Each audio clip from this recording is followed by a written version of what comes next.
Mixed martial arts. No one else talks about it. Except us. On the ball. Dublin City FM. Hello everybody and welcome to the Mixed Martial Arts segment here today on the Ball. I'm Neil Marshall. I'll be joined on the phone line, of course, as always, by Kenny Murphy. And we have a lot to talk about. It seems that I say that every week, but of course a lot happens in a week in mixed martial arts. We have the Tiago Silva issue that we're going to talk about. I know Ken has a lot to say about that. We also have a UFC card from last night which featured the heavyweight encounter of Mark Hunt and Roy Nelson. We also had Miles Jury and Takanori Gomi in the semi-main, so we'll be talking about that as well. The heavyweight fight, for me, I would have put it on a pay-per-view personally. It had the appeal of two dudes that would just knock each other out. That was the selling point. Ken, what did you think of the main event last night? It was what it was, kind of what you expected, really. Just two out of shape, big heavyweights with knockout power standing in front of each other and trading, and Mark Hunt getting the better of it.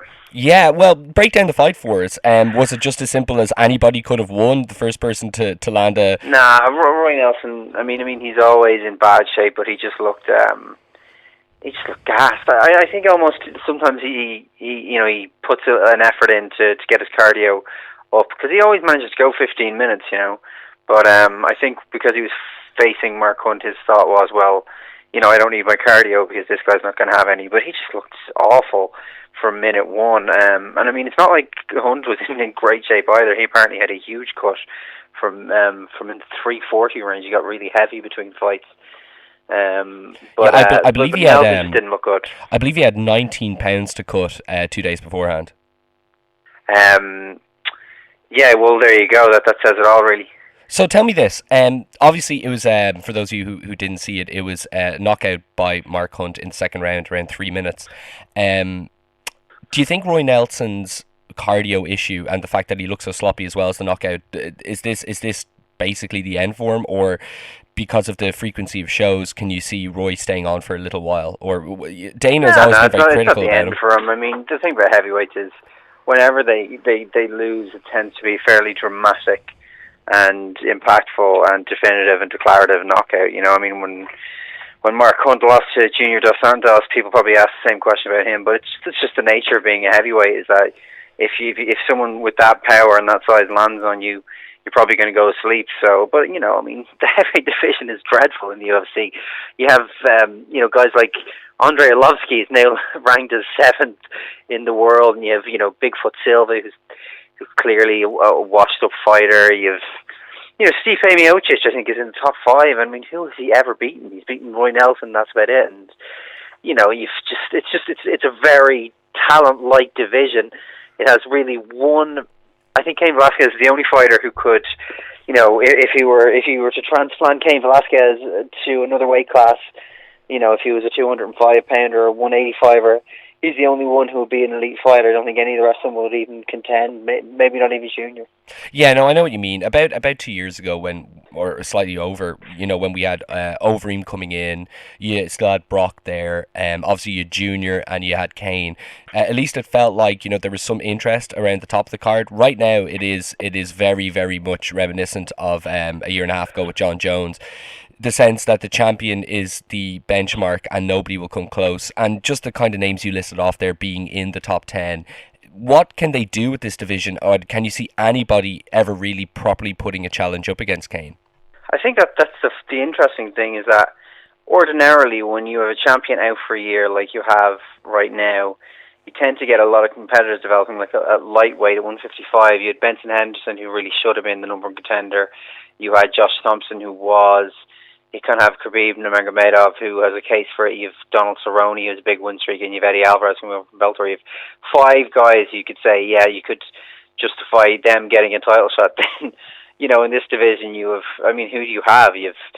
Josh Barnett and Stipe Miocic are 4 and 5. Neither of them are anywhere close to a title match. And Travis Brown is 3rd, but after the way he lost to Verdum, it doesn't look like there's much for him. Junior Dos Santos is still hanging about. He hasn't fought in a year.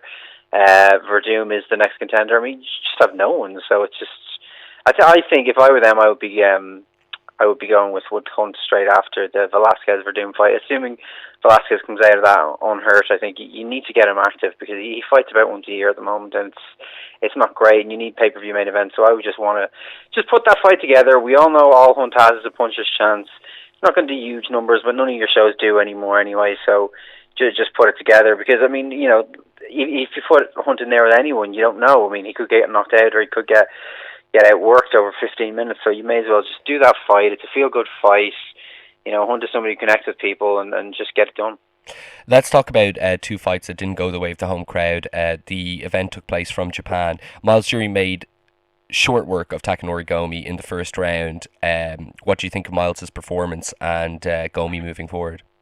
We discussed this fight last week, and I said to you, I thought that Gomi had nothing for Jury, and you know, this wasn't 5 or 6 years ago, and Gomi had already kind of been found out in the UFC.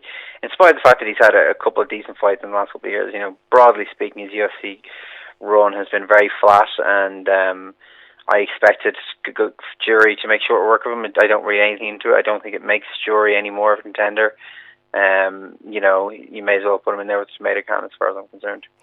We also had Miesha Tate against Rin Nakai. Just we kind of, you alluded to it last week a little bit, but what was the story with this fight in terms of having Miesha Tate go against Rin, and what is her background? Rin Nakai she's been something of a glamour model, and she's been involved in pornography in Japan. She is a fighter. She's been undefeated, but she'd been fed a lot of cans, as they say. And plus, it's well known that Japanese fighting is not necessarily on the up and up anyway. So she came in here to be a punching bag for Miesha Tate, and for the most part, she was. I didn't think Miesha looked good here either. I think I felt that Miesha kind of peaked in 2011, maybe early 2012, and by the time she got to the first Ronda fight, she'd probably passed her best, and she's never really looked good since. Maybe flashes in the flashes in the Katzengano fight, she looked good, but broadly speaking, she just doesn't look to have much. But she's working her way back up to her title shot, and you know, maybe that's a fight that you end up making at some point down the road, a third match between those two, because this doesn't. Again, you know, we talked about heavyweight. There's no one you can see giving Ronda a fight. You know, people are talking about Betch Correia because she has the storyline going, but she doesn't look like she's in the caliber of Ronda Rousey. I mean, Katzengano, given what she's been through and how long she's been off, I just don't see how she really takes it to Ronda. The Gina Carano fight is a fight I think we all want to see, because it's two movie stars in a cage fighting with each other, two beautiful women at the same time. But I don't think anyone really thinks Gina Carano has a chance to beat her. So, you know, maybe when the well runs right with those few women, then you might go back to Miesha if she can eke out another couple of wins, because she did eke by Liz Carmouche, and she did not look impressive by any means in beating Rin Nakai. Yeah, for those of you who didn't catch it, it actually went the distance, and she won by decision 29-28, 30-27, 30-27, so pretty definitive. But the fact that she wasn't able to finish somebody of Rin's standards, if to go by what Ken mentioned from her past transgressions, it doesn't bode well for Miesha. Now, in terms of Rin's deal, was this a case where she was brought in as a one-shot only because of the fact they were in Japan, or has she been signed to a contract? Yeah, no, that's the way. UFC doesn't do kind of one-shot deals, say for the James Toney situation. So she'll more than likely get another go around. As I would expect, will Amir Sadallah, who had been gone for a long time, was brought back for the fight with Sexy Anna. Now, UFC 178 takes place next weekend from the MGM Grand, of course, in Las Vegas, Nevada. The biggest interest for those of us here in Ireland is Dustin Poirier against Conor McGregor. I was actually out last night in town, and there was a lot of people coming up to me talking about the mixed martial arts segment that we do here on Dublin City FM, talking about Conor McGregor. And I think the general consensus is that you know, it obviously wouldn't be by any means the end for him if he lost, but people are far less confident about this fight than they have been in the past when it comes to McGregor. Do you see Dustin Poirier being very much a harder challenge than anything he's faced before? And ultimately, what do you believe the result could be?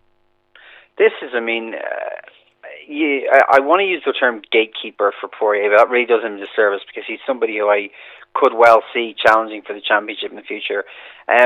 Dustin Poirier he's a top 10 guy. I think he's kind of 6 or 7. He's been hovering around there, and when he has fought guys, of that caliber, who would be Cub Swanson and the Korean Zombie, he has narrowly missed out. But he certainly is competitive at that level, and he's an elite fighter, a top 10 fighter in the world, which is something that Conor has never ever faced. Now, confidence is a huge thing in the fight game, and Conor will bring that into the fight because he brings that into every fight. And he won't be overly emotional, but I don't expect Poirier to fall into that trap in the same way as Brandao and Max Holloway did. I expect Poirier to take a calm, measured approach. So I see this fight going to a decision, and I see just it being a coin flip.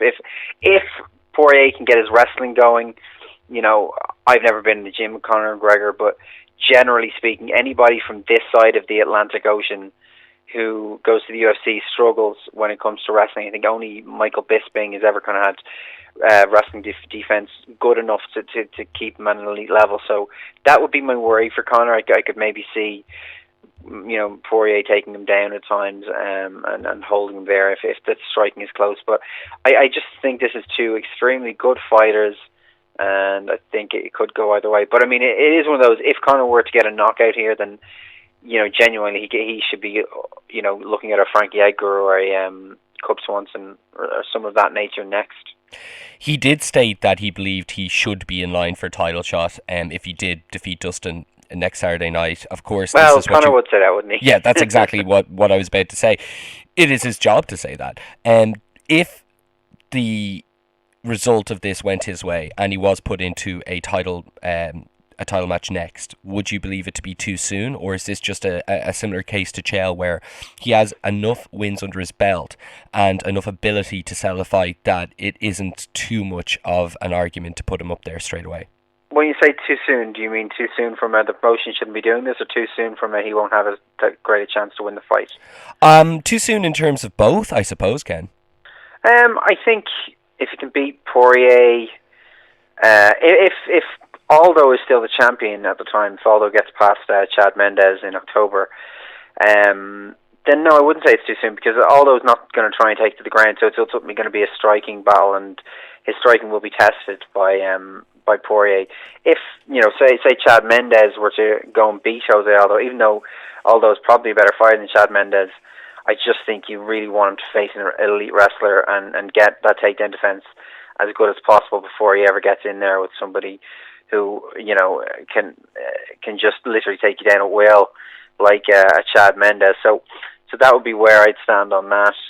From a promotional point of view, of course they'll be criticised, but I mean, I don't really know that there is any great value in doing a Frankie Edgar rematch. All he's done since losing a championship match is beat Charles Oliveira and a very, very washed up BJ Penn, and other than that, he'd lost 3 straight prior to that.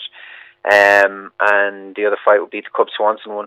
I think Cub Swanson can feel hard done by if Conor McGregor jumps the queue in that way. I really do. He deserves a championship match. But I always think for someone like Conor, stay on weight, because if somebody gets hurt and they need to fill in, that could be his ticket in. Because I mean, we've seen look at this Aldo Mendes fight. Both guys have pulled out several times, and that well could happen again here, and maybe he could have a date in October next month. Just sticking with the actual Poirier fight itself, one last note. Do you believe that there is potential here for the first time in Conor's career that he could come into the cage and actually be essentially booed on account of Poirier being American? Or does Conor McGregor have enough buzz about him that the crowd are just going to stick with him? Because I think if for some reason Dustin Poirier, he's not like a giant character, and I don't see why people in Nevada would be terribly loyal to him. Poirier has enough personality, though. He's not Cain Velasquez. He's got something going on. Okay, that's fair enough. That's a fair point. So let's just say hypothetically that Poirier did have enough a fan appeal that the people in Nevada in the MGM Grand next Saturday night would get behind him. Compared to what Conor had just experienced in the O2, do you think that could mess with him? The idea that he's on such a hot streak, but it's a completely different atmosphere to the O2, and for once he's actually being perhaps jeered compared to the tremendous reaction he's been getting in his previous fights? One, I think that he's a big enough star that he'll like any kind of big enough star, will get a reaction. So there'll be some people who cheer him, there'll be some people who boo him.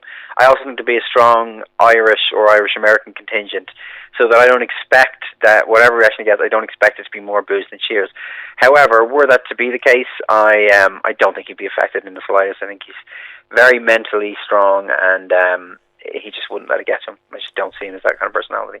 The semi-main event on UFC 178 is Eddie Alvarez's debut fight for the promotion after coming over from Bellator. He's going against Donald Cerrone. How do you fancy his chances in his maiden voyage in the octagon?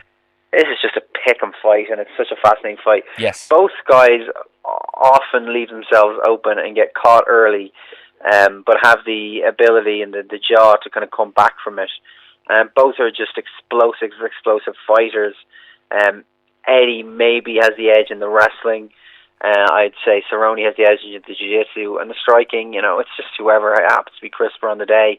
I could not call this fight. I think the two fights aside from the main event on this show, the McGregor fight and the Cerrone Alvarez fight, they're as close as semi-main and a third from the top fight as you're going to get. They're two really, really fascinating fights, and it is honestly the first UFC in a long time where it's really going to be kind of sitting there biting your nails, wondering who's going to win, and let's cross our fingers for Conor. I completely agree on everything you said. Just sticking with Cerrone and Alvarez, do you think that it's interesting that after all the hoopla of Alvarez trying to get over to UFC, the contract issues, Bellator trying to match the deal, keeping him for an extra fight, so on and so forth, all the drama that's happened, is it wise to put him in a fight straight away that is as close as this?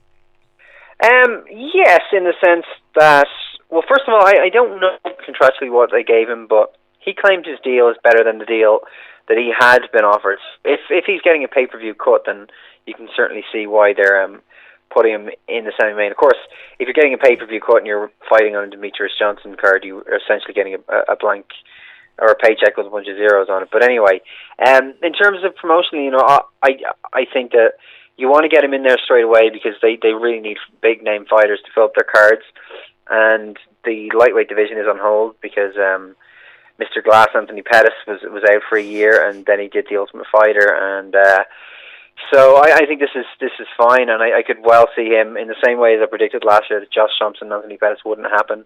I could very well imagine a scenario where the famed Gilbert Melendez-Eddie Alvarez fight, which was teased for years as like the Strikeforce versus Bellator match and never happened, that could end up being the UFC Championship match at the end of the year if Pettis breaks down again and doesn't make it to that fight, which I think is at least a 30-40% possibility. The main event is, as you alluded to earlier when you were speaking about how much business this card could do, Demetrius Johnson, of course, flyweight champion, going against Chris Cariaso. I had it ready, but never mind. How do you see Demetrius faring? Could we have a new champion here? And how interested do you think? How interested in the fight are you yourself? I'm not very interested in it. I expect the people to be leaving the building during the fight in the same way really, they were during the. That's what they did during the Demetrius Johnson Ali Bagotino fight. It's just the people will see the previous two fights as the main and the co-main, and I think people are going to sit there, and if it looks like DJ is going to put him out of there early, they'll stay. But I mean, this is Vegas. These people are spoiled. They boo quick. I can just see people sort of saying, flip this. Let's just get out of here. Okay. I don't think Chris Cariaso has a hope here. I mean, if he did win, I think it would be a bigger upset than TJ Dillashaw against Henan Barrera earlier this year. Yeah, I would tend to agree with you on this. Finally, let's talk about Tiago Silva. So, wonderful. We have to. So he's brought back into. Are we going to talk about Wanderlei Silva as well? Because that's something that needs to be discussed. Oh yeah, let's do that first. Okay, so Wanderlei this week announced his retirement. He said he was very, very disappointed with the UFC. I'm sure they're very disappointed with him for running away. He literally didn't run away from a drug test, Ken. He ran away from the organisation. Yes. Yes. Wanderlei Silva put this video up. It's about 15 minutes long. It's this rambling, long, illogical, nonsensical rant about how badly the UFC treats fighters, explaining that he never wanted to fight this year at all because he's been injured, making no mention of the drug test, why he ran away from any of that, just basically saying the UFC has killed his love for fighting, working the Rampage Jackson gimmick. He talked about how Henan Barrera has had to fight 3 times in 6 months, and that's why he didn't make weight against TJ Dillashaw, who obviously did the exact same thing as Henan Barrow. And it was just this. I mean, you go out of your way to see it if you haven't seen anybody listening, because it's just a madman screaming at a camera for 13 and a half minutes. And what struck me most about it was just, look, very clearly, the Nevada Athletic Commission showed up to drug test you. You ran away because you were using performance-enhancing illegal drugs. So, all of this 13 and a half minutes of rhetoric, you don't even address that. And he's changed his story. First he said he was taking a steroid for his back, and then he claims he wasn't taking anything and they had no right to test him, and it's just a mess, No, it truly is. And, the thing about Wanderlei, you mentioned James Toney earlier. I'm not saying he's as bad, but in terms of a MMA fighter being what the boxing community would call punchy, punch drunk, yeah. I really think Wanderlei has not made a lot of sense in a long time, and maybe it's the best for everybody that he actually does retire. I think it absolutely is, but I think this was a ploy. I think he wants to go and fight maybe in Japan or maybe in Bellator, and he thinks that he can get out of his contract this way. But I think he's not going to fight in the States for a long time. No, there's no way. Ken, he would do well in Japan. In terms of like being a draw for at least one or two fights, because he was just a megastar over there in Pride. For who? There's no one promoting fights over there on any get level. Inoki on it. He'll bring him over to Korea and get 100,000 bodies. Maybe they can do one fight, but just the gas is all out of the tank there. Okay. I mean, when Sakuraba is not fighting anymore. So finally, just Tiago Silva, Ken. We know that he was brought back into the company. He is, as of today, no longer with the company. What exactly happened? His wife, who is now living in Abu Dhabi, fled the country after the incident where Tiago threatened her life, allegedly. Released some videos of him, one using cocaine and two with a gun in his hand. And they're having a back and forth where she's saying, "I'm filming you to show that you're threatening me with a gun," and he's like, "No, I'm not. Put the camera away, baby. No, I'm not. I never did that." Even though he's holding a gun in his hand, and she's calling him a junkie, etc., etc. And I mean, the fact they brought this guy back, was just so stupid. Particularly given the fact that he can't even fight for 9 months because he's a torn ACL. Mm-hmm. So why he couldn't have just left it for 6 months and seen if he behaved himself? So there was that, and there was also the situation with Anthony Rumble Johnson getting suspended for a domestic violence situation going back a couple of years. So just a really, really, really bad PR time for the UFC. Yeah, no, the Ray Rice situation at the NFL has kind of shone a light in domestic violence over there, and I mean, this is 4 or 5 cases now they've had. Yeah, no, absolutely. And Dana White was actually on ESPN talking about the Ray Rice situation. Obviously because there's a comparative sense with Anthony Johnson and Tiago Silva. This is a very bad time for the UFC in terms of PR, and for a company that over the last few years have been very careful in what they do, even though their spokesperson, their president, is a foul-mouthed, passionate lunatic. There's still a kind of high morality they've always taken on issues, but this is a lot of bad stuff to come out in a very short space of time. Yeah, absolutely. It's just not good, and I just think there's been some real missteps. I just don't understand why they brought back Tiago Silva, and but it unfortunately, when you're the face of the sport, it's kind of like the way WWE gets tarred with the brush every time a wrestler dies, that it's their fault. There's Josh Crispy, there's War Machine, there's Tiago Silva, there's Anthony Johnson. There's just been too many of these of late, and it's just a really bad look for the sport. And I mean, between that and all the drugs, I mean, the Vitor Belfort, Chael Sonnen, and Wanderlei Silva, illegal substance triangle, shall we call it. It's just been a really, really ugly year for mixed martial arts. Absolutely, Ken. We are going to leave it there. Thank you very much for joining us, as you always do every week. Myself and Ken will be back same time next week on 103.2 Dublin City FM, covering mixed martial arts just a little bit after 4 o'clock. We'll have the fallout from the Conor McGregor fight, of course, at UFC 178. You can also catch our pro wrestling podcast and archived shows of MMA on Dublin City FM at thisaintfake.com. So until next week, or if you want to check out the pro wrestling show during the week on the website, we'll be back very soon. On the ball. Dublin City FM.